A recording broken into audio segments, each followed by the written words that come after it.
بسم اللہ الرحمن الرحیم الحمد للہ کفا وسلام علی عباده الذین اصطفى اما بعد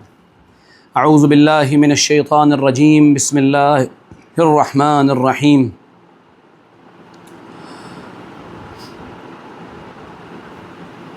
افرأیت من اتخذ الہہ ہواہ فاضلہ اللہ صدق اللہ العظیم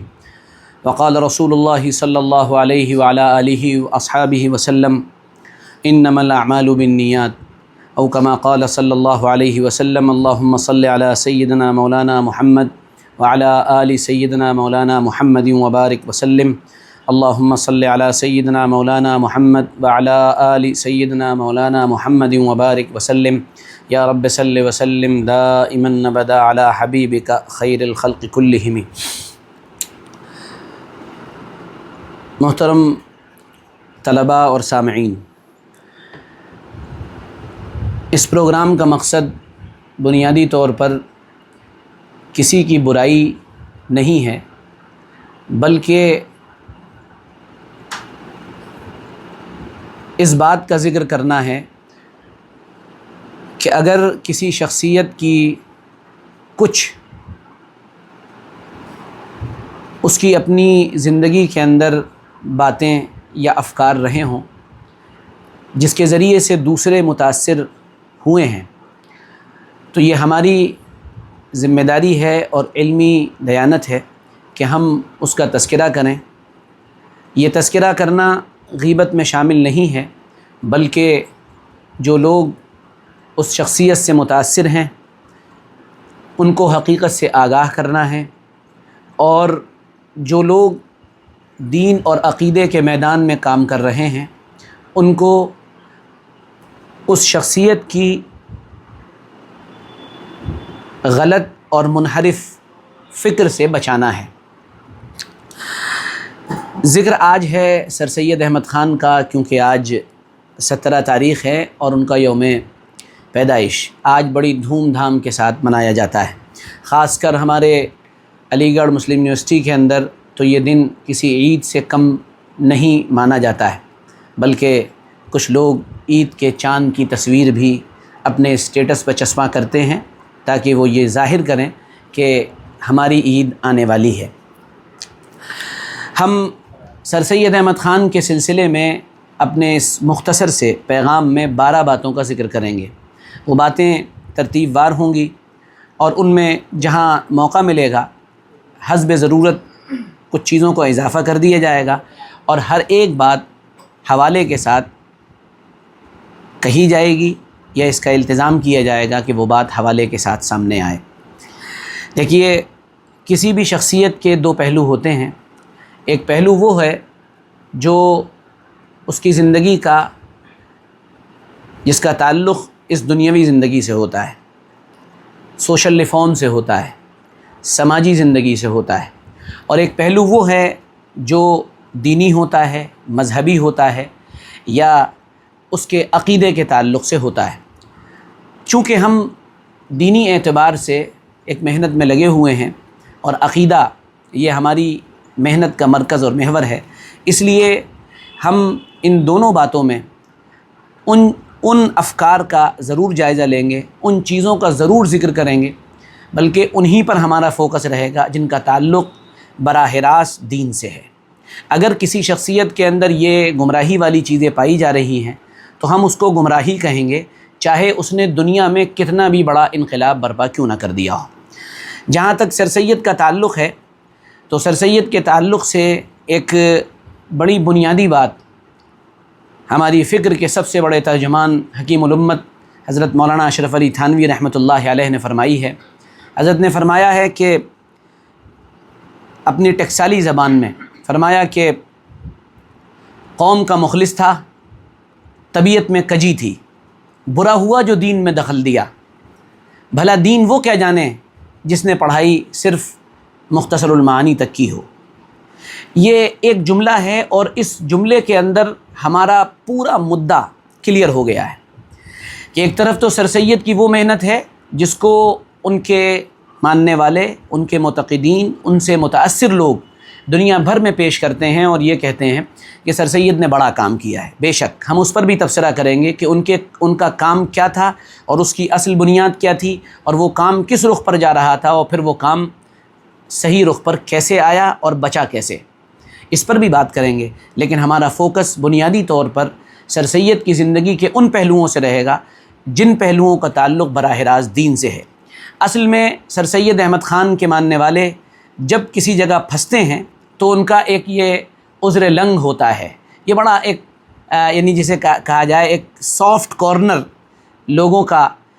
حاصل کرنے کے لیے وہ کہتے ہیں ہمیں ان کے عقیدے سے کیا بحث ہے، ہمیں دین سے کیا مطلب ہے۔ اگر آپ کو دین سے مطلب نہیں ہے تو اس کا مطلب آپ دین بیزار ہیں، اگر آپ کا دین سے تعلق نہیں ہے تو اس کا مطلب آپ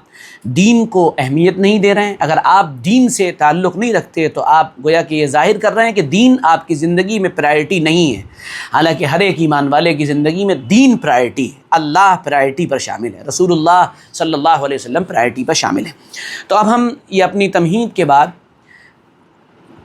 باقی کوئی بات کیے بغیر ہم اپنی بات کا آغاز کرتے ہیں۔ سر سید کے سلسلے میں پہلا پوائنٹ جو بہت ہی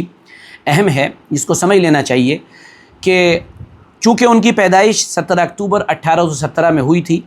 اور ان کی زندگی کا یہ وہ دور ہے جس دور میں مسلمانوں پر زوال تھا۔ جب قوموں پر زوال آتا ہے تو اس کی بڑی بنیادی خصوصیت یہ ہوتی ہے کہ وہ قومیں چاہتے نہ چاہتے ہوئے بھی،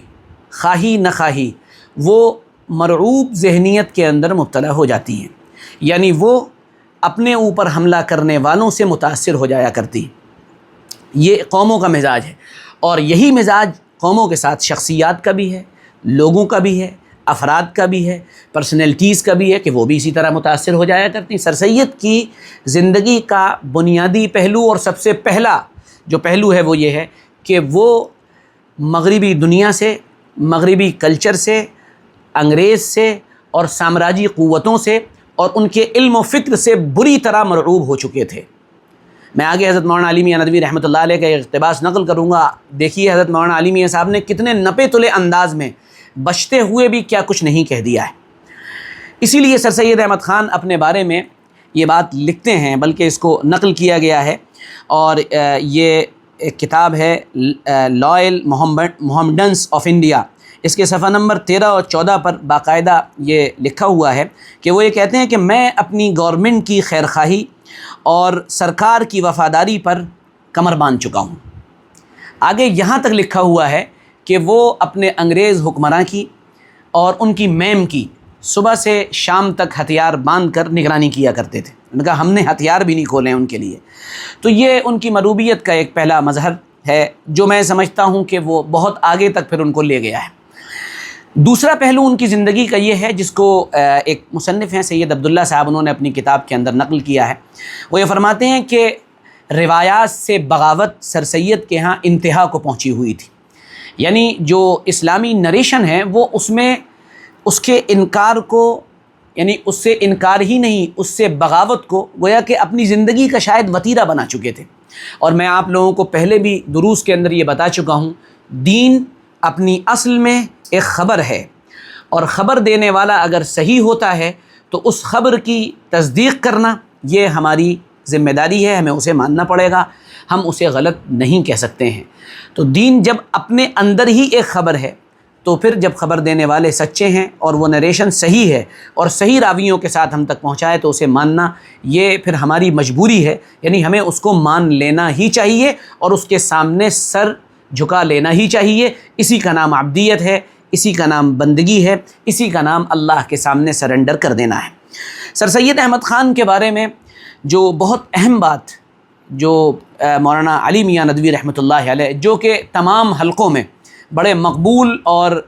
معروف ہیں اور ان کا اعتراف سر سید احمد خان کے ماننے والوں نے بھی کیا ہے، مولانا علی میاں صاحب اپنی مشہور کتاب مسلم ممالک میں اسلامیت اور مغربیت کی کشمکش، اس کے صفحہ نمبر 99 پر فرماتے ہیں، جس کا خلاصہ میں پیش کر رہا ہوں، پورا اقتباس لمبا ہو جائے گا، اقتباس وہاں دیکھ سکتے ہیں آپ۔ سر سید احمد خان مغربی تہذیب سے اس درجہ متاثر ہوئے کہ ان کے دل اور دماغ اور اعصاب اور ساری فکری صلاحیتیں اسی مغربی تہذیب اور ویسٹرن کلچر سے وابستہ ہو گئیں۔ ان کا تھاٹ پروسیس بھی وہی ہو چکا تھا گویا کہ، یعنی پوری طرح ان کے دل و دماغ پر یہ پوری سامراجی طاقتیں اور ان کا لایا ہوا کلچر اور ان کا جو یعنی علم کے حاصل کرنے کا جو ذریعہ ہے وہ پورا کا پورا وہی ہو چکا تھا جو مغربی تہذیب کا تھا۔ دوسری بات مولانا علی میاں صاحب رحمۃ اللہ علیہ کا جو اقتباس ہے اس کا خلاصہ یہ ہے کہ ان کا نقطہ نظر، یعنی سر سید احمد خان کا نقطہ نظر خالص مادی ہو گیا تھا، میٹرلسٹک ہو گئے تھے مکمل طور پر، اور مادی طاقتوں کے سامنے بالکل سر جھکا چکے تھے، سرنگوں کر چکے تھے اپنا، یعنی وہ بری طرح سے مروب ہو گئے تھے اس طاقت اور قوت سے جو ساری دنیا پر اپنی ایجادات، اپنی طاقت اور قوت کا جھنڈا گاڑے ہوئی تھی۔ تیسرا پہلو ان کی زندگی کا یہ تھا جو ان دونوں چیزوں کا نتیجہ تھا، وہ یہ تھا کہ وہ اسی عقیدے کو سامنے رکھتے ہوئے قرآن پاک کی تفسیر کرنے لگے۔ انہوں نے قرآن پاک کی ایک تفسیر لکھی ہے، تفسیر القرآن، میرے سمجھ میں اس کا نام تحریف القرآن رکھنا چاہیے، یعنی تفسیر القرآن نہیں کہنا چاہیے، اسے تحریف القرآن کہنا چاہیے، قرآن کی تحریف۔ قرآن کی تحریف انہوں نے کس طرح کی ہے، اس کی مثالیں تو ابھی آگے آئیں گی، لیکن اس کا بڑا حصہ اسی طرح کی چیزوں سے بھرا پڑا ہے۔ اور مزے کی بات یہ ہے کہ وہ پورا حلقہ جو سر سید کو نبی سے تھوڑا کم درجہ دیتا ہے، وہ اس تفسیر کا مداح خواہ ہے اور اس کی بڑی تعریف کرتا ہے، اس کی بڑی گویا کہ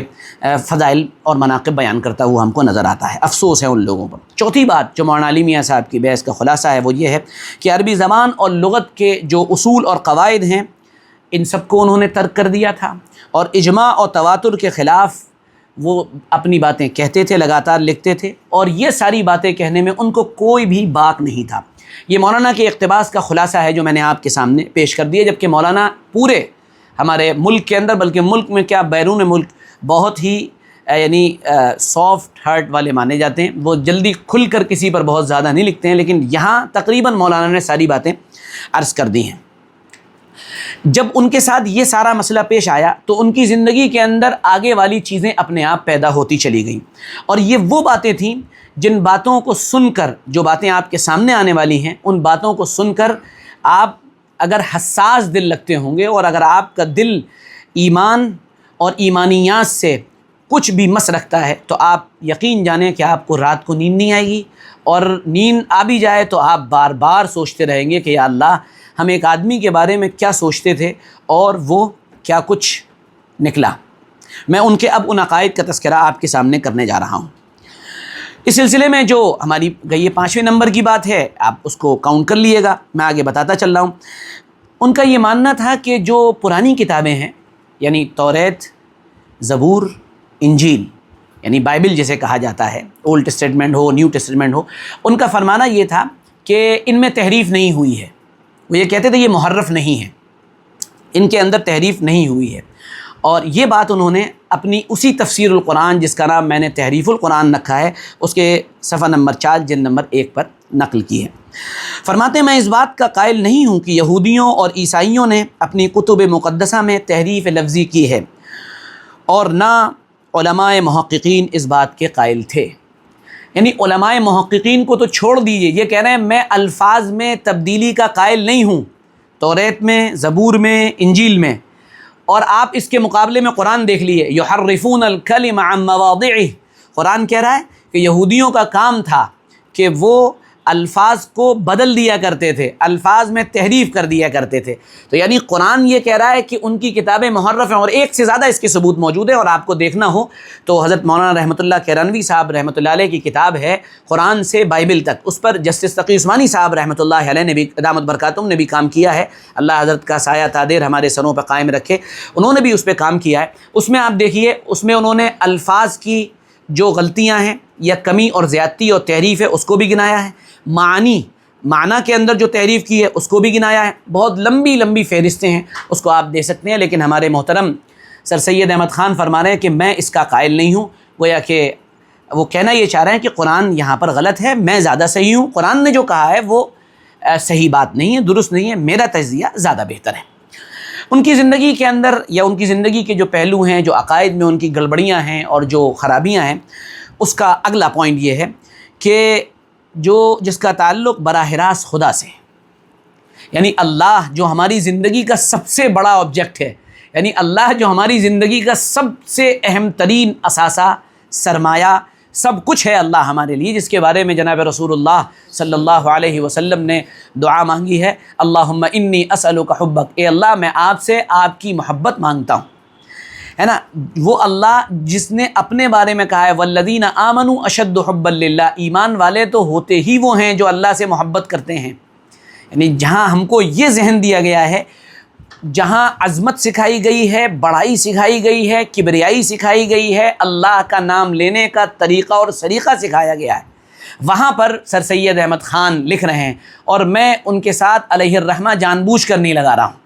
کیونکہ میں نے بڑے بڑے سو کالڈ اسکالرز کو دیکھا ہے کہ ایسے غلط عقائد کے باوجود بھی وہ ان کے ساتھ سر سید علیہ الرحمہ لگا رہے ہیں۔ ہو سکتا ہے میری اس ویڈیو پر بہت سے لوگ آ کر کمنٹ کریں، مجھے ملا کہیں اور اس طرح کی باتیں کہیں، تو ایک چٹکلہ یاد رکھیے گا، جو آدمی اللہ کو برا نہیں کہہ پاتا وہ ملا کو برا کہہ کے اپنی طبیعت ٹھنڈی کر لیا کرتا ہے، کیونکہ اللہ کو تو نہیں کہہ سکتا، تو اس لیے ملا کو برا کہہ لیتا ہے۔ لیکن ہمارے سر سید صاحب جو ہے وہ اللہ کو بھی نعوذ باللہ، یعنی اللہ کی شان میں بھی گستاخی کرنے سے نہیں باز آئے۔ فرماتے ہیں خدا کے تعلق سے، خدا نہ ہندو ہے نہ مسلمان، الفاظ سنیے گا، یعنی ہمارا خدا نہ ہندو ہے نہ عرفی مسلمان، نہ مقلد نہ لامذہب، نہ یہودی نہ عیسائی۔ یہ کس کے بارے میں کہہ رہے ہیں؟ یہ کسی انسان کے بارے میں تبصرہ نہیں ہے، یہ تبصرہ اللہ کے بارے میں ہے۔ اللہ جس کی عظمت اور جس کی کبریائی کے سامنے فرشتے کانپتے ہیں، جس کے سامنے بات کرنے کا یعنی جو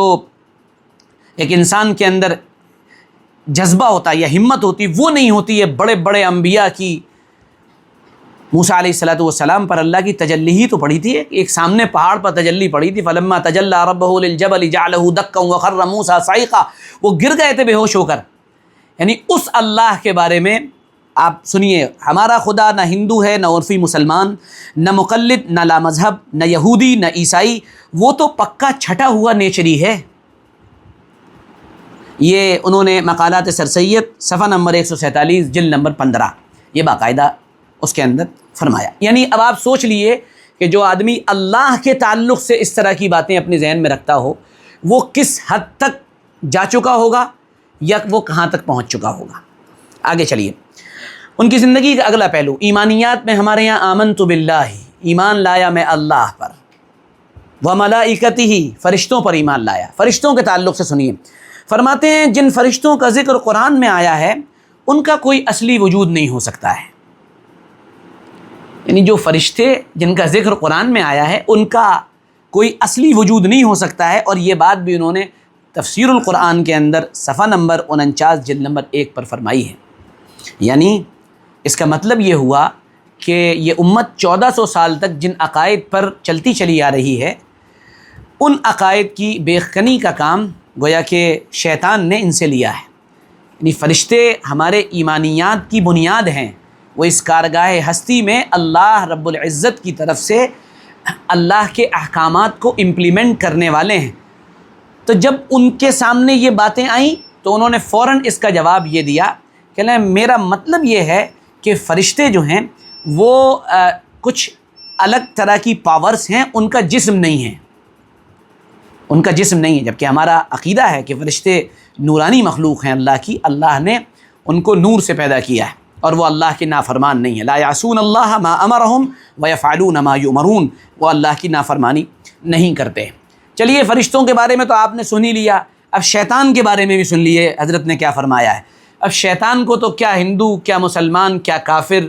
سب ہی مانتے ہیں، یعنی ہر آدمی بھی مانتا ہے، یعنی جس کو آپ دیکھ لیے اسے مانا ہی جاتا ہے۔ مودی جی بھی شیطان کو مانتے ہیں ہمارے، ہے نا، سارے لوگ شیطان کو مانتے ہیں، کون نہیں مانتا شیطان کو؟ شیطان کا وجود تو بالکل طے شدہ ہے، یعنی جو شاید خدا کو بھی نہیں مانتا ہو وہ بھی شیطان کو مانتا ہوگا، کیونکہ وہ یہ کہتا ہے کہ یہ ایول کی پاور ہیں کچھ۔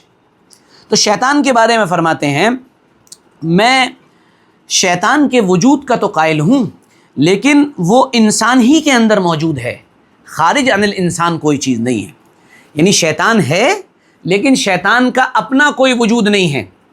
وہ انسان کے اندر ہی موجود ہے۔ تو بھیا اب شیطان کتنے ہو گئے ذرا جوڑو، ذرا آپ جوڑیے، شروعات کریے، جتنے دنیا کی آبادی اتنی شیطان۔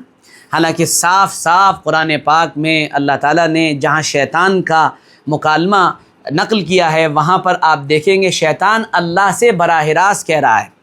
کہ آپ مجھے اجازت دے دیے، مجھے چھوٹ دے دیے، اور وہ مجھے چھوٹ کب تک دے دیے؟ قیامت تک کے لیے دے دیے۔ پھر میں کیا کروں گا؟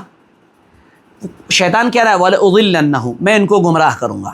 وَلَأُمَنِّيَنَّهُمْ، اور میں ان کو بڑی بڑی امیدیں دلاؤں گا، فَلَيُبَتِّكُنَّ آذَانَ الْأَنْعَامِ، اور اس کے بعد یہ جانوروں کے کان کاٹیں گے۔ عربوں کے اندر ایک رسم تھی، وہ جانوروں کے کان کاٹا کرتے، یعنی براہ راست شیطان کہہ رہا ہے۔ قرآن پاک میں ایک جگہ نہیں، بار بار نہ جانے کتنی جگہ شیطان کا اس طرح سے تذکرہ آیا ہے، ان الشیطان لکم عدو فاتخذوہ عدوا، شیطان تمہارا دشمن ہے، اس کو اپنا دشمن بناؤ۔ یہ ساری باتیں ہمارے سامنے موجود ہیں، لیکن سر سید احمد خان فرما رہے ہیں کہ شیطان کا کوئی باہری وجود نہیں ہے، اندری باہری وجود نہیں ہے، بلکہ وہ صرف انسان کے اندر ہی پایا جاتا ہے۔ آگے چلیے، پوری امت اس بات پر متفق ہے کہ قیامت آنی ہے، اور قیامت آنے سے پہلے کے کچھ احوال ہیں جو پیش آنے ہیں، اور پوری یعنی اس سینیریو کے اندر اگر آپ ایک بات غور کریں گے یا اس بارے میں سوچیں گے تو آپ کو ایک بات سمجھ میں آئے گی کہ عیسیٰ علیہ السلام کا تعلق آخری دور سے بڑا زبردست ہے۔ یہ تو ہم سب پڑھتے چلے آئے ہیں، اور عیسیٰ علیہ السلام پہلے دن سے ہی کچھ اللہ تعالیٰ کے کلمہ کن کے ذریعے سے وجود میں آنے والی شخصیات میں سے ہیں، جن کو اللہ نے اپنے حکم کن سے پیدا کیا ہے۔ ان کے سلسلے میں آپ سر سید احمد خان کے عقائد پڑھیے، سردنیے، افسوس کریے، اور پھر یہ بات ان لوگوں کو شیئر کیجیے جو لوگ اس سلسلے میں اس طرح کی باتیں اکثر و بیشتر کرتے رہتے ہیں کہ ہمیں سر سید احمد خان کے یعنی صرف سوشل ریفارمنگ کو دیکھنا ہے، ان کے دینی پرسپیکٹیو کو نہیں دیکھنا ہے، ان کے دینی نظریے کو نہیں دیکھنا ہے۔ عیسیٰ علیہ السلام کے بارے میں یہ ہمارا عقیدہ ہے کہ وہ بن باپ کے پیدا ہوئے۔ سر سید احمد خان فرما رہے ہیں عیسیٰ علیہ السلام جو تھے وہ بن باپ کے پیدا نہیں ہوئے تھے، بلکہ باپ سے پیدا ہوئے تھے۔ تو عیسیٰ علیہ السلام کے بارے میں فرماتے ہیں کہ عیسیٰ علیہ السلام بن باپ کے نہیں، باپ سے پیدا ہوئے تھے، اور ہمارا عقیدہ کیا ہے کہ عیسیٰ علیہ السلام یہ بغیر باپ کے کلمہ کن سے پیدا ہوئے تھے۔ اور پھر اس کے بعد عیسیٰ علیہ السلام بن باپ کے پیدا نہیں ہوئے تھے، بلکہ حضرت مریم حسب قانون فطرت یعنی بائیولوجیکل پیدا ہوئی تھیں، اور حضرت مریم کے شوہر کا نام جو تھا وہ یوسف تھا، اور یہ دونوں ملے تھے، اس کے نتیجے میں وہ حاملہ ہوئی تھیں، اور پھر اس کے بعد حضرت عیسیٰ علیہ السلام پیدا ہوئے تھے۔ یعنی پوری دنیا ایک طرف کھڑی ہوئی ہے اور سر سید احمد خان ایک طرف کھڑے ہوئے ہیں، یہ آپ کو اندازہ ہو گیا ہوگا۔ یہ بات بھی انہوں نے تفسیر قرآن کے اندر رکھی ہے، صفحہ نمبر 30 جلد نمبر 2 کے اندر۔ پھر اس کے بعد ہمارا یہ عقیدہ ہے، یہ ماننا ہے کہ عیسیٰ علیہ السلام کو اللہ تعالیٰ نے زندہ آسمانوں پر اٹھا لیا، وما قتلوہ وما صلبوہ ولکن شبہ لہم، یہ باقاعدہ بل رفعہ اللہ الیہ، صاف واضح اعلان قرآن پاک کا۔ تو اس پر یہ فرماتے ہیں کہ عیسیٰ علیہ السلام اپنی موت مرے ہیں، یعنی چن چن کر ان چیزوں کی مخالفت اس شخص نے کی ہے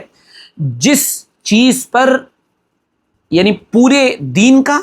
دار و مدار تھا۔ ایک ایک چیز ایسا لگتا ہے کہ پوائنٹ بنائے ہیں، اور ان پوائنٹس پر لے جا کر انہوں نے اس کی مخالفت کی۔ فرماتے ہیں کہ عیسیٰ علیہ السلام اپنی موت مرے، نہ صلیب پر چڑھے اور اس کے ذریعے سے قتل کیے گئے، نہ ہی ان کو پتھر مار کر ہلاک کیا گیا۔ یہ بھی تفسیر قرآن جلد نمبر 2 صفحہ نمبر 75 پر لکھی ہے۔ اس کے بعد یہ ہمارا عقیدہ ہے، اور 70 سے زیادہ احادیث مبارکہ اس پر شاہد ہے، متواتر ہے احادیث اس پر۔ حالانکہ سر سید تو حدیث کے منکرین میں ہیں، میں بھی اس کا ذکر کروں گا آگے، تقریباً حدیث کا انکار ہے ان کے یہاں۔ تو یہ کہتے ہیں کہ عیسیٰ علیہ السلام نہیں آنے والے ہیں، کہ کوئی عیسیٰ آنے والے نہیں ہیں، حضرت مہدی کا آنا یقینی ہے، طے شدہ بات ہے ہمارے یہاں۔ احادیث مبارکہ بھری پڑی ہیں، کتابیں الگ سے لکھی ہوئی ہیں، رکھی ہوئی ہیں، امت کے اندر عام ہیں کتابیں، اور اتنی احادیث مبارکہ ہیں، وہ بھی تقریباً تواتر کی حد تک پہنچ رہی ہیں حضرت مہدی کے ظہور کی۔ ان کے بارے میں فرما رہے ہیں کہ نہ عیسیٰ آسمان سے اترنے والے ہیں، اور نہ مہدی موعود پیدا ہونے والے اور ظاہر ہونے والے ہیں۔ یہ بھی بات ختم کر دی انہوں نے، یہ بات بھی انہوں نے لکھی ہے، اور اس کو ان کی جو باتیں آخری مضامین کے نام سے امام الدین گجراتی نے جمع کی، وہاں پر صفحہ نمبر 104 پر یہ بات موجود ہے۔ اب آگے آئیے، اللہ تعالیٰ نے یعنی ایک مسلمان کے لیے، مسلمان کے دل میں خاص کر کعبۃ اللہ کی، اللہ کے گھر کی جو عظمت اور جو محبت رکھی ہے، ہے نا، وہ تو ہر آدمی جانتا ہے. ہم میں سے کون ایسا ہے جو کعبۃ اللہ سے محبت نہ کرتا ہو؟ ہم میں سے کون ایسا ہے جو کعبہ جانا نہ چاہتا ہو؟ ہم میں سے کون ایسا ہے جو کعبے کی طرف پیر کرنا گوارا کرتا ہو؟ اگر غلطی سے پیر ہو بھی جائیں تو ادب سے ہم سمیٹ لیا کرتے ہیں. بلکہ ہم نے اپنے بزرگوں سے یہ بات سنی. شیخ الحدیث حضرت مولانا یونس صاحب رحمۃ اللہ علیہ کی خدمت میں ایک مرتبہ حاضر تھا، تو حضرت نے حضرت مولانا علی میاں ندوی رحمۃ اللہ علیہ کا واقعہ سنایا اور فرمایا کہ میں نے بچوں مولانا علی میاں ندوی رحمۃ اللہ علیہ کو دیکھا کہ اپنی جو چھڑی ہوتی تھی، عصا جو بیت ہوتا تھا، اسٹک جو ہوتی تھی، اس کا رخ بھی بیت اللہ کی طرف نہیں کرتے تھے. اس کا رخ بھی یہ ادب کا حال تھا ہمارے بزرگوں کا. اور سر سید احمد خان نے کعبۃ اللہ کے بارے میں کیا لکھا ہے اس کو سن لیجئے اور پھر ذرا سوچئے گا کہ اس آدمی کا ذہن کس حد تک خراب ہو چکا تھا. بیت اللہ جانا، بیت اللہ کا طواف کرنا، یہ کتنا بڑا اجر ہے، ثواب ہے. قرآن کے اندر بیت اللہ کی عظمت اور احادیث مبارکہ میں جو طواف کرنے کا ثواب بیان کیا گیا ہے، آپ اس کو دیکھ سکتے ہیں. ان سب چیزوں کو یہاں یعنی بیان کرنے کا موقع نہیں. البتہ صرف اتنی بات یاد رکھنے کی ہے کہ مکے میں سب سے بڑی عبادت طواف ہے. یعنی اگر وہاں طواف کیا جائے تو 60% نیکیاں گویا کہ اسی کے اندر اللہ تعالیٰ نے رکھی. طواف جیسی کوئی عبادت دنیا میں کہیں ہوتی ہی نہیں. تو کعبۃ اللہ کے بارے میں فرما رہے ہیں، جو لوگ یہ سمجھتے ہیں کہ اس پتھر کے بنے ہوئے چونکھٹے جس کے 4 کھونٹے ہوں گھر میں ایسی متعدی برکت ہے، یعنی کہہ رہے ہیں جو لوگ یہ سمجھتے ہیں کہ کعبۃ اللہ کا طواف اور کعبۃ اللہ کے اندر برکت ہے، کچھ اس کا طواف کرنے سے کچھ برکت آتی ہے، اس کا طواف کرنے سے انسان کو نورانیت وغیرہ ملتی ہے، کہ جہاں 7 دفعہ اس کے گرد اگر پھیرے لگائے جائیں تو بہشت میں چلے جاتا ہے آدمی، جنت مل جاتی ہے اسے. یہ ان کی خام خیالی ہے. یعنی اگر کوئی آدمی یہ سوچ رہا ہے کہ میں جا رہا ہوں بیت اللہ کا طواف کروں گا، طواف کرنے پر جو ہے برکت ملے گی اور نیکیاں ملیں گی، ثواب ملے گا، اللہ کی طرف سے اجر کا میں مستحق ہوں گا، تو فرمانا ہے یہ سب خام خیالی ہے، بیکار کی باتیں. اس چوکھوٹے گھر کے گرد پھرنے سے کیا ہوتا ہے؟ اس چوکھوٹے گھر کے گرد پھرنے سے کیا ہوتا ہے؟ اگلا جملہ سنیے ذرا تسلی کے ساتھ اور آپ کے رونگٹے کھڑے ہو جائیں گے. اس کے گرد تو اونٹ اور گدھے بھی پھرتے ہیں. اس کے گرد تو اونٹ اور گدھے بھی پھرتے ہیں. تو وہ بھی کبھی حاجی نہیں ہوئے؟ یعنی یہ مذاق اور تمسخر کا انداز ہے. اور اللہ کیا کہہ رہا ہے؟ ذالک ومن یعظم شعائر اللہ فانھا من تقوی القلوب. جو اللہ کی نشانیاں ہیں، اللہ کے شعائر ہیں، ان کا احترام کرنا انسان کے متقی ہونے کی نشانی ہے. ہمارے یہاں تو ٹوپی کا بھی احترام کیا جاتا ہے. ہماری عوام تو ٹوپی کا احترام کرتی ہے، ٹوپی والے کا احترام کرتی ہے، داڑھی شاعر میں اس کا احترام کرتی ہے، مسجد اللہ کی نشانیوں میں اس کا احترام ہوتا ہے، مسجد کے اندر شور مچانے کو غلط سمجھا جاتا ہے، علم، قرآن، صاحب قرآن ہر ایک کا احترام ہوتا ہے. یہ آدمی کس انداز سے باقاعدہ کھل کر بیت اللہ کا مذاق اڑا رہا ہے. اب آپ نے یہ بات بار بار پڑھی ہوگی، قرآن پاک میں پڑھا ہو، قد نرى تقلب وجهك في السماء فلنولينك قبلة ترضاها فول وجهك شطر المسجد الحرام، کہ جس وقت مسلمانوں کا قبلہ ابتدائی کچھ ایام میں 17 مہینے تک بیت المقدس تھا، مسجد اقصی تھی، تو وہاں پر مسلمان نماز پڑھتے تھے. آپ صلی اللہ علیہ وسلم کو یہ فکر ہوتی تھی کہ جو بیت اللہ ہے وہ قبلہ بنا دیا جائے. پھر اللہ نے حکم دیا کہ آپ اپنے چہرے کو بیت اللہ کی طرف کر لیے. اب ہمارے یہاں نماز کے شرائط میں بنیادی شرط ہے کہ انسان کا رخ قبلے کی طرف ہونا. یہ ہمارے وہ تبلیغی بھائی کو بھی یاد ہوتا ہے، نماز کے 7 شرائط 7 فرائض، یہ بنیادی چیزیں بالکل ایسی ہیں جو ہر ایک کو یاد ہوتی ہیں. ان میں ایک کیا ہوتا ہے؟ قبلے کی طرف منہ کرنا. اب آپ سنیے قبلے کے بارے میں، کعبے کے بارے میں فرما رہے ہیں. کعبے کی طرف منہ کرنا اور نماز پڑھنا اسلام کا کوئی حکم نہیں ہے. اسلام کا کوئی حکم نہیں ہے. یہ بھی تفسیر القرآن کے اندر لکھا ہے، صفحہ نمبر 157، جلد نمبر 161. یہ ان کے عقائد کی ایک بہت معمولی سی لسٹ ہے، میں نے جو آپ کے سامنے پیش کی ہے. باقی احادیث مبارکہ کا جو ان کے ہاں انکار ہے، اور حجر اسود کا انکار ہے ان کے ہاں کہ اس کی کوئی حیثیت نہیں، یہ ایک عام پتھر تھا. اسی طرح جو ہے اللہ بھلا کرے احادیث مبارکہ کی جو تحقیق انہوں نے کی ہے، اور پھر اس کے بعد جو ہے جو چیزیں وجود میں آئی ہیں وہ بھی بڑی نرالی ہیں، لیکن چونکہ وہ تھوڑا سا اور عالمانہ ہے اس لیے میں نے اس کو آپ کے سامنے ذکر نہیں کیا. اب میں 2 باتیں یہاں سے ذکر کروں گا، 2 باتیں. ان 2 باتوں میں پہلی بات تو یہ کہ سر سید چونکہ منکر حدیث تھے، تقریباً حدیث کا انکار کرتے تھے، بعض الفاظ تو ایسے ہیں جس سے یہ محسوس ہوتا ہے کہ وہ وحی تک کا انکار کرتے ہیں۔ میں وہ اقتباسات بھی آپ کے سامنے پیش کر سکتا ہوں۔ وہ بالکل پکے ریشنلسٹ اور معتزلی ٹائپ کے آدمی تھے، جن کا جنم دیوس بڑے ہرش الاس کے ساتھ آج منایا جا رہا ہوگا، یا منایا جا چکا ہوگا، یا اس کی تقریبات چل رہی ہوں گی، اور یہ سب منانے والے یہ کہہ کر بچ رہے ہوں گے کہ نہیں ہم تو ان کے سوشل ریفارم پر بات کر رہے ہیں۔ اب میں سوشل ریفارم پر آتا ہوں، اور اس سے پہلے یہ ایک ملحوظہ، یہ ایک بات اور سن لیے۔ سر سید احمد خان کی صحبت میں جو لوگ بھی رہے، وہ ان کی اس فکر سے متاثر ہوئے بغیر نہیں رہ سکے۔ کچھ لوگ ایسے تھے جنہوں نے تھوڑا اثر قبول کیا، کچھ لوگ ایسے تھے جنہوں نے تھوڑا سا زیادہ اثر لے لیا، اور پھر ان کا یہ سلسلہ آگے بڑھتا ہوا کہاں تک پہنچا، اس کو سن لیجئے، اور پھر ان کی سوشل ریفارمنگ پر جو بات ہوتی ہے اس پر بھی بات کریں گے۔ دیکھیے، سر سید احمد خان کی صحبت میں جو لوگ رہے ہیں اس میں ابوالکلام آزاد مرحوم تھے، اور اس میں علامہ شبلی نعمانی رحمۃ اللہ علیہ تھے، اور اس میں ایک نام آتا ہے جو یعنی کافی جن کا شہرہ ہوا تفسیر کے عنوان سے، مولانا فراہی، حمید الدین فراہی مرحوم تھے، اور یہ یہ اس کے علاوہ اور بھی لوگ تھے، مولانا الطاف حسین حالی تھے وغیرہ، یہ سارے لوگ تھے۔ میں ان دو تین لوگوں کا ذکر کر رہا ہوں۔ علامہ شبلی نعمانی ان سے بیزار ہوئے اور الگ ہو گئے، لیکن شبلی کے اندر بھی اسی عقل پرستی کا ایک بیج رہ گیا تھا۔ شبلی کے بارے میں باقاعدہ یہ بات مولانا علی میاں صاحب رحمۃ اللہ علیہ کے والد حکیم عبدالحی صاحب لکھنوی نے اپنی کتاب نزہۃ الخواطر میں نقل فرمائی ہے، جہاں شبلی کا تذکرہ آیا ہے، فرمایا کان معتزلیاً، شبلی ریشنلسٹ تھے، عقل پرست تھے، یہ لکھا ہے۔ بڑی صفائیاں ہوئی ہیں، بڑی لیدے ہوئی ہے اس کے اوپر، اور شبلی کے ماننے والے بڑے چراغ پا ہو گئے ہیں۔ حالانکہ مفتی تقی عثمانی صاحب نے اپنی کتاب تبصرے کے اندر باقاعدہ اس بات کو کوٹ کیا ہے کہ شبلی کے بارے میں حکیم عبدالحی لکھنوی نے بڑی انصاف پسندی کی بات کی، اور محسوس بھی ہوتا ہے۔ علامہ شبلی نے بھی کہیں کہیں بڑے چوکے مارے ہیں۔ ان چوکوں میں ایک چوکا یہ ہے کہ ان سے کہا گیا کہ آپ کرامات کو نہیں مانتے، تو انہوں نے مذاق اڑاتے ہوئے کہا کہ ارے آپ کرامات اولیاء کی بات کرتے ہیں، ہم تو کرامات شیاطین بھی مانتے ہیں، ہم تو شیطان کی بھی کرامتیں مانتے ہیں۔ اس طرح سے انہوں نے مذاق کیا ہے۔ بہرحال لیکن وہ اس حد تک نہیں تھے۔ پھر ان سے دوسرا جو شخص سب سے زیادہ متاثر ہوا وہ ابوالکلام آزاد تھے، وہ بھی ان سے بہت متاثر تھے، اور ابوالکلام آزاد کے بارے میں پھر ہم انشاءاللہ کبھی بات کریں گے، ابھی ان کے سلسلے میں زیادہ بات نہیں کرتے ہیں۔ حالانکہ وہ بڑے قابل، فاضل، بڑے زبردست، یعنی لکھاڑ، بڑے اپنے فن کے ماہر مفسر بھی یقینی طور پر تھے، اور ان کا قلم جب چلتا تھا اور ان کی زبان جب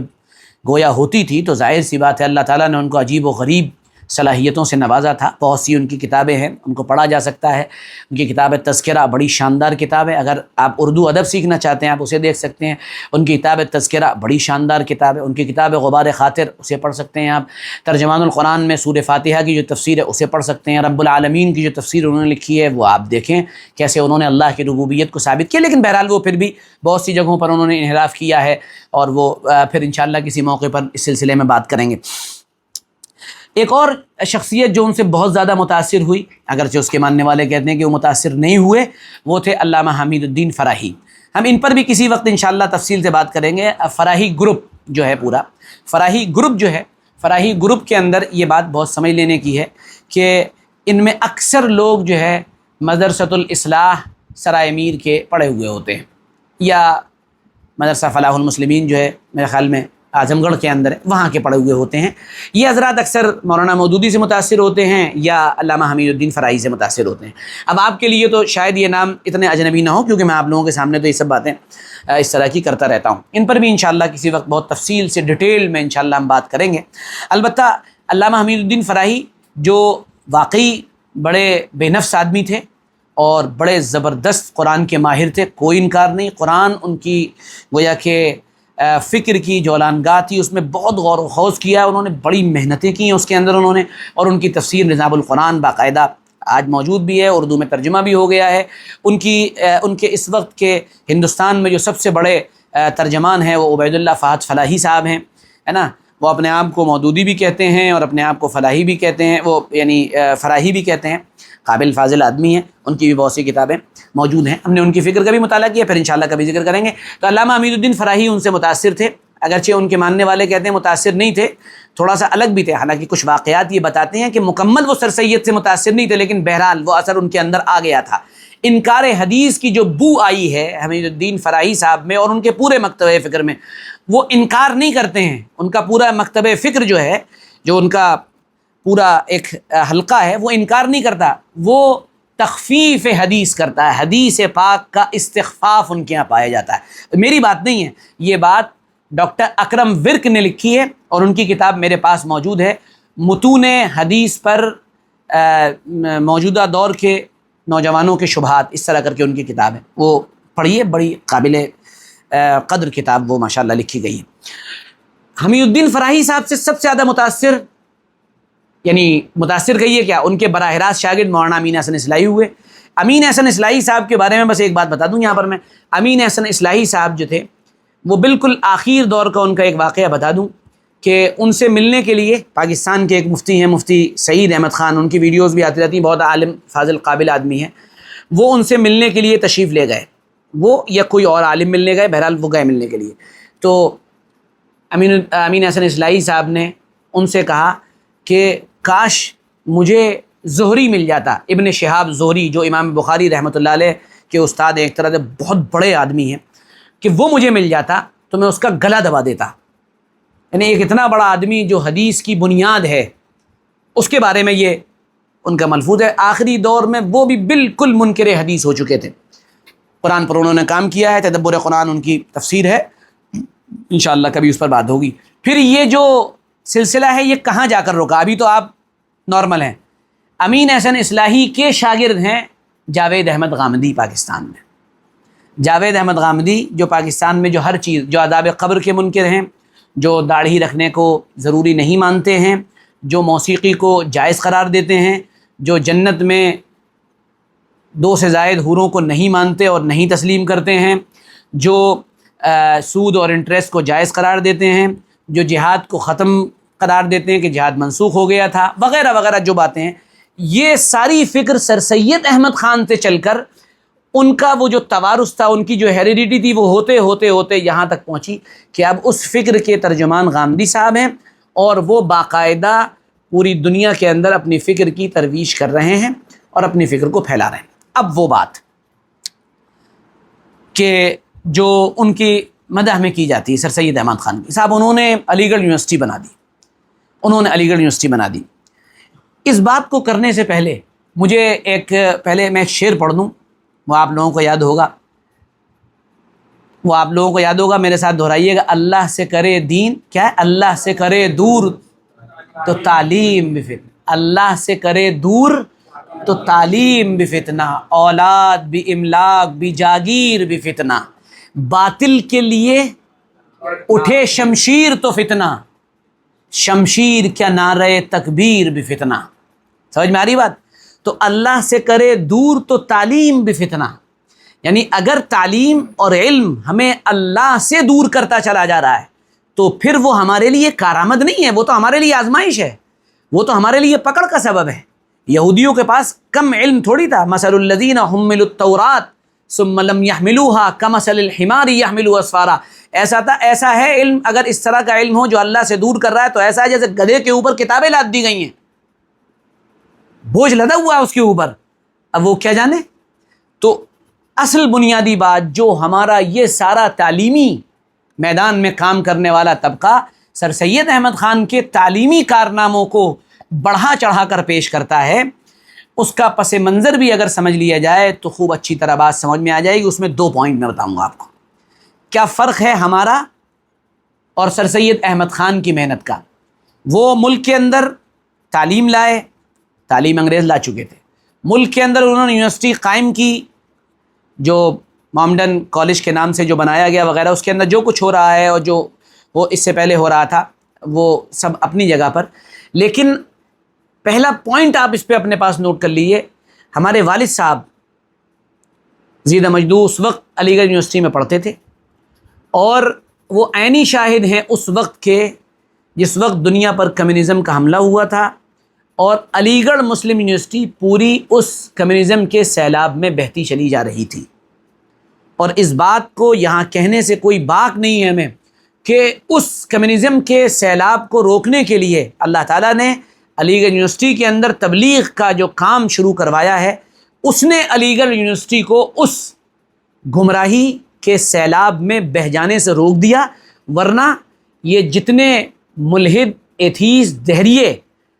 آج علی گڑھ یونیورسٹی کے اندر موجود ہیں، اس سے نہ جانے کتنے زیادہ لبرل اور آزاد خیال اور ملحد اور ایتھیسٹ آج ہوتے. یہ بند باندھا ہے حضرت مولانا یوسف صاحب رحمۃ اللہ علیہ کی اس محنت نے، مولانا الیاس صاحب رحمۃ اللہ علیہ کی اس عظیم الشان محنت نے، جو تحریک ایمان تھی، لا الہ الا اللہ محمد رسول اللہ، جس صلی اللہ علیہ وسلم جس تحریک کا ایک گویا کہ سلوگن تھا، اس تحریک کے ذریعے سے بند بنایا. ورنہ علی گڑھ تو بہہ گیا تھا. تو آپ کیا ایسی تعلیم کے قائل ہیں جو تعلیم اپنے ساتھ کمیونزم لیا ہے؟ کیا آپ ایسی تعلیم کے قائل ہیں جو اپنے ساتھ لبرلزم لیا ہے؟ کیا آپ ایسی تعلیم کو اچھا سمجھتے ہیں جو اپنے ساتھ ایتھیزم لیا ہے؟ کیا آپ ایسی تعلیم کو چاہتے ہیں جہاں خدا کا انکار ہو، جہاں خدا کے وجود کا انکار ہو، جہاں محمد رسول اللہ صلی اللہ علیہ وسلم کی مبارک زندگی کو اچھا نہ سمجھا جاتا ہو، جہاں اور جس تعلیم کا لانے والا اور جس تعلیم کو پہنچانے والا کعبۃ اللہ کا مذاق اڑائے، شاعر اسلام کا مذاق اڑائے، اللہ کے سلسلے میں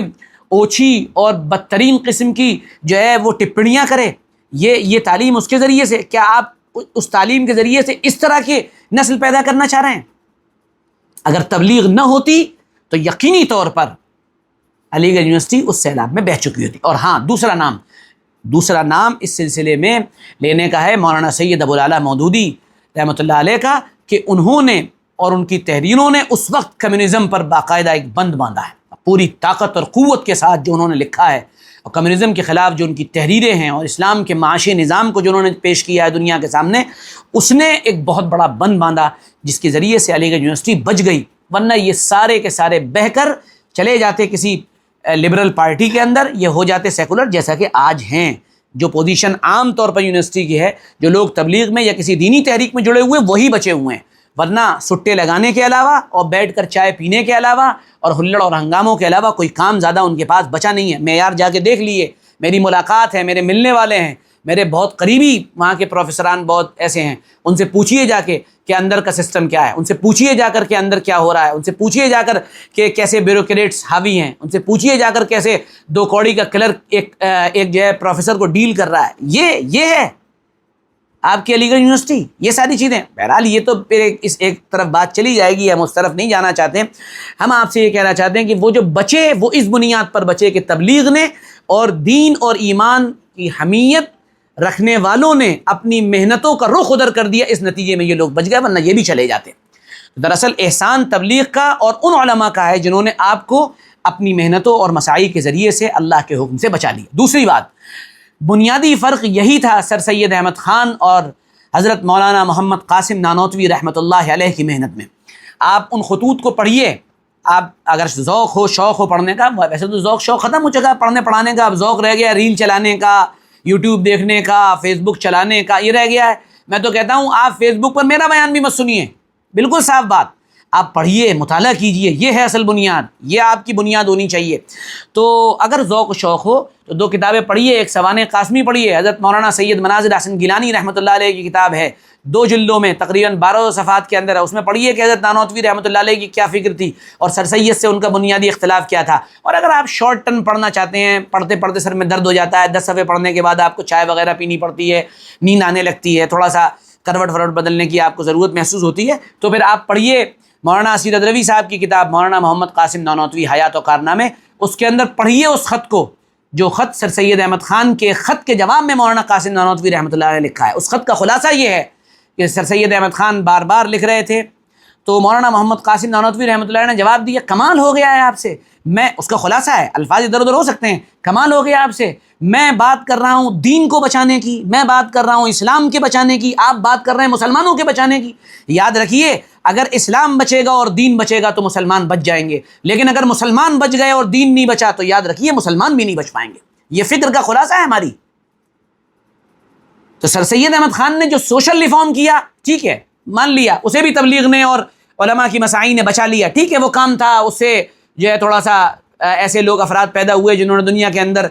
کچھ کام کیا، وہ کیا، لیکن میں پھر بھی یہ چاہوں گا علی گیرینز سے، جتنے بھی علی گیرینز ہیں ان سے میں یہ چاہوں گا، علیگس جتنے بھی ہیں، کہ وہ ہم کو جو ہے ذرا 50 ایسی چیزوں کی لسٹ بنا کر پیش کر دیں جو علی گڑھ والوں نے ایجاد کی ہیں۔ ریسرچ کا معیار علی گڑھ میں کیا ہے یہ ہم خوب جانتے ہیں، ہے نا، ریسرچ کس پیمانے پر ہو رہی ہے ہم خوب جانتے ہیں۔ ہمارے دوست ہیں پروفیسر عبداللہ صاحب، وہ ٹرپل آئی ٹی الہ آباد میں پروفیسر ہیں، انہوں نے مجھے بتایا کہ علی گڑھ کی ریسرچ کا معیار کیا ہے، یعنی جو چیزیں دنیا میں یعنی سب کچھ 2016-17 میں ہو چکا ہے وہ اب ماشاءاللہ یہاں پر کارنامے انجام دیے جا رہے ہیں، اور یہ اس پر بہت خوش ہیں کہ ہم بہت آگے ہیں، ہے نا۔ یہ میں کسی اناد کی بنیاد پر نہیں کہہ رہا ہوں، میں اس بنیاد پر کہہ رہا ہوں کہ وہ جو قصیدے اور کلمے آپ پڑھتے ہیں کہ دنیا کے اندر ایک انقلاب برپا کر دیا اور ایک انقلاب آ گیا، وہ انقلاب دراصل کیا انقلاب تھا؟ وہ انقلاب یہی انقلاب تھا، وہ عقائد تھے جو ان کے ذریعے سے آ گئے، واقعی انقلاب زبردست برپا کیا۔ انہوں نے جو ہے جنات کا انکار کیا، فرشتوں کا انکار کیا، اللہ کے بارے میں غلط باتیں کی، اور جو ہے اللہ بھلا کرے انگریزوں کی غلامی اختیار کی، ان کے افکار کے غلام ہو گئے۔ یہ تو بڑا انقلاب تھا، اس سے بڑا انقلاب تو اس وقت کوئی ہو نہیں سکتا تھا یقینی طور پہ۔ تو بہرحال تو یہ ہماری فکر کی بنیاد ہے۔ تو 2 لفظوں کی بات خلاصے کے طور پر یہ ہے کہ ایک ہے انسان کا ماضی، ایک ہے حال، ایک ہے مستقبل۔ سر سید کو ان سب میں ماضی کی زیادہ فکر نہیں تھی، اگرچہ ان کے ماننے والے بڑی زبردست باتیں، 1857 میں اسباب بغاوت ہند لکھی، اور اس کے بعد آثار السنادید لکھی، اور اس کے بعد تہذیب الاخلاق، پتہ نہیں تہذیب الاخلاق نام ہے اس کا یا مخرب اخلاق نام ہے اس کا، کیا اس کے اندر اگر صرف اسی پر بات کرنے کبھی بیٹھ جایا جائے تو اس کی ایک اتنی لمبی لسٹ تیار ہو جائے گی کہ اس کے اندر کتنی باتیں دین، شاعر دین اور کیا کہتے ہیں اسلام کی بنیادی چیزوں ٹکراتی ہوں گی۔ خیر ہمیں اس پہ بات نہیں کرنی، نہ اتنا ہمارے پاس ٹائم ہے، وقت ہے، لیکن صرف آپ سے یہ بات کہنا چاہتے ہیں کہ ان کی نگاہ میں ماضی تھا جس سے وہ گویا کہ مروب ایک طرح سے ہو چکے تھے، مان لیے، یا ماضی نہیں تھا، واللہ عالم بصواب۔ میں تو مانتا ہوں نہیں تھا، اصل ماضی ان کے سامنے نہیں تھا، ورنہ وہ اس طرح کی باتیں نہ کرتے۔ نمبر 2، ان کے سامنے ایک حال تھا، ایک مستقبل تھا، اور مستقبل میں بھی ان کو امت کے پیٹ کی فکر تھی، اور بنیادی طور پر امت کو نوکری میں لانے کی فکر تھی کہ امت نوکر بن جائے، انگریزوں کی نوکری کریے اور خوش رہیے، یہ ان کے مشن کا اصل سلوگن تھا۔ انگریزوں کی نوکری نارملی طور پہ کوئی غلط شرعی اعتبار سے غلط چیز نہیں تھی، لیکن ایک وہ علماء تھے جو غیرت مند تھے، جو جرت مند تھے، جن کا شعار یہ تھا کہ ہم جھکیں گے نہیں، تو انہوں نے اس دور میں ایک فیصلہ کیا اور انہوں نے ایک فیصلہ کیا۔ میں بات کو سمرائز کرتے ہوئے پھر بھی سر سید کی تعریف میں یا ان کی توصیف میں 1-2 باتیں کہنا چاہتا ہوں جس سے آپ کو اندازہ ہوگا کہ دراصل بنیادی بات کیا۔ دیکھیے ہر شخصیت اپنے دور کے احوال سے متاثر رہتی ہے۔ وہ جو دور تھا وہ انگریزوں کے، چونکہ انگریزوں کا ایرا تھا، نیوٹینین ایرا تھا، سر سید اس سے مروب ہو گئے تھے، میں ان کی تعویل کر رہا ہوں، اس سے مروب ہو گئے تھے، بہت زیادہ ڈر گئے تھے، لیٹ گئے تھے اس کے سامنے، ہے نا۔ تو اب 2 ہی راہیں تھیں، یا تو ریزسٹ کیا جائے، بغاوت کی جائے اس کے خلاف، اور بغاوت کر کے اس راستے پر چلنے سے بالکل بچا جائے، ہٹ جایا جائے، ہے نا۔ یہ کام انہوں نے نہیں کیا، انہوں نے کہا کہ ہم انگریزوں کے ساتھ جائیں گے، ان کے ساتھ شیر و شکر ہو جائیں گے۔ بعض تحریروں میں یہ کہتے ہیں، فرماتے ہیں، میں اس کا بھی حوالہ دے دوں گا، فرماتے ہیں کہ انگریز اگر کوئی کام کرے اور تمہیں سمجھ میں نہ آئے تب بھی کر لیا کرو، کیونکہ انگریز کے ہر کام میں حکمت ہوتی ہے۔ یہی ہمارا انڈینوں کا ذہن بنا، ہمارے انڈینز جو تھے نا بیچارے مروب ذہن کے لوگ، ان کا ذہن کیا بنا، ایک انگریز آیا اور اس انگریز نے جو ہے چائے لی، ہے نا، تو چائے میں اس نے یا کافی لی یا چائے لی، جو بھی لی، کافی لی، اس کے اندر اس نے برف ڈال دی۔ تو ہمارے 1-2-3 انڈین کھڑے ہوئے تھے، انہوں نے کہا ارے انگریز نے برف ڈالی اس کے اندر، او واو ویری گڈ، مطلب اٹس نیو ایکسپیرینس۔ تو وہ فوراً گئے اور اس نے بھی اپنی چائے لی، اس کے اندر برف ڈال دی، تو انگریز بڑی حیرت سے دیکھنے لگا، اور 3-4 لوگوں نے اور ڈال دی۔ اب ان سے پوچھا جائے چائے اور برف کا کیا تک ہے، کہ نہیں تک تو ہمیں بھی نہیں معلوم کیا ہے، لیکن چونکہ انگریزوں نے کیا تو اس لیے ہم بھی کر لیں گے۔ سمجھ میں آ رہی بات؟ یہ اصل مسئلہ ہے۔ تو بہرحال خیر ان کے ہاں یہ بات تھی۔ ایک ہمارا طبقہ تھا، علماء دیوبند جو مشہور ہوئے، ان کا کہنا یہ تھا فَآؤوا إِلَى الْكَهْفِ يَنشُرُ لَكُمْ رَبُّكُم مِّن رَحْمَتِهِ وَيُهَيِّئْ لَكُم مِّن أَمْرِكُم مَّرْفَقًا۔ وہ پورے طور پہ غور کر رہے تھے کہ اب ہم انگریزوں کا مقابلہ نہیں کر سکتے ہیں، اور ان کے ساتھ جانا دین کو ختم کر دینا ہے۔ تو انہوں نے کہا کیا کرنا ہے کہ اب ہمیں اپنے کہف بنانے ہیں، اپنے غار بنانے ہیں، اور اب ہم چونکہ سامنا مقابلہ نہیں کر سکتے ہیں تو اپنی پوری کی پوری اس نسل کے دین کی، ایمان کی، شریعت کی حفاظت کرنی ہے۔ تو وہ سارے کے سارے بر صغیر میں جہاں تک ان کا انفلوئنس تھا ان کو اٹھا کر وہ اپنے مدارس کے اندر لے گئے، اور انہوں نے دین اور ایمان اور لا الہ الا اللہ اور شریعت اور اللہ کے حدود کی نہ صرف یہ کہ حفاظت کی، بلکہ حفاظت کرتے ہوئے انہوں نے یہ ثابت کر دیا کہ انہوں نے جو کام اپنے ذمے لیا تھا انہوں نے 100%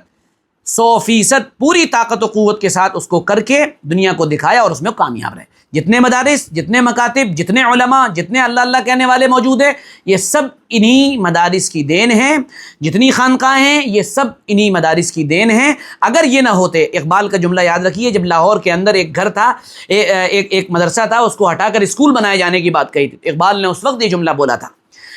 ان مدارس کو مت چھوؤ، ان کو ٹچ مت کرو، بلکہ ان کو اپنی جگہ باقی رہنے دو۔ خدا کی قسم میں یورپ گھوم کے آیا ہوں،